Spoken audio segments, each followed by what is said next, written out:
যে Europe America পারমাণবিক bomb তৈরি করতে পারে, তারা একটা প্যান্ট তৈরি করতে পারে না? তাহলে সেই প্যান্ট আপনার থেকে নেওয়ার কি প্রয়োজন? আর সেই প্যান্টকে বলতেছেন আপনি উন্নতি। কথা মনে হয় বুঝাতে পারিনি।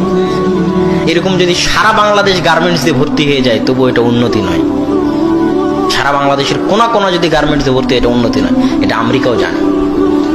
পদ্মা সেতু দিয়ে যদি সারা বাংলাদেশের সব নদীর উপর পদ্মা সেতু হয়, তাহলে এই যে অবকাঠামোগত উন্নতি, অবকাঠামোটা বাংলা শব্দ, যেটার অর্থ হচ্ছে বিল্ডিংগত উন্নতি।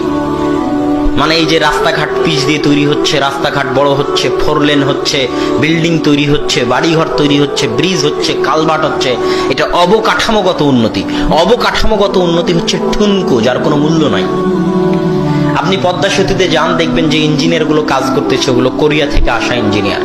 আর মাথায় যারা ইট খোয়া বালু নিয়ে ফেলতেছে পদ্মার পাইলের মধ্যে, ওগুলো হচ্ছে নরসিংদী নারায়ণগঞ্জের লেবার। এটা হচ্ছে উন্নতির মাপকাঠি।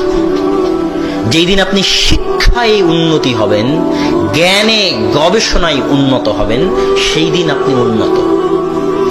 গার্মেন্টস যদি কালকে চীন আফ্রিকার অঞ্চলে চেষ্টা করতেছে, চীন একটা বাফার জন্য একটা হাব তৈরি করার আফ্রিকান অঞ্চলে, যেখানে বাংলাদেশের চাইতে কম খরচে। বাংলাদেশে কেন গার্মেন্টস চলে জানেন?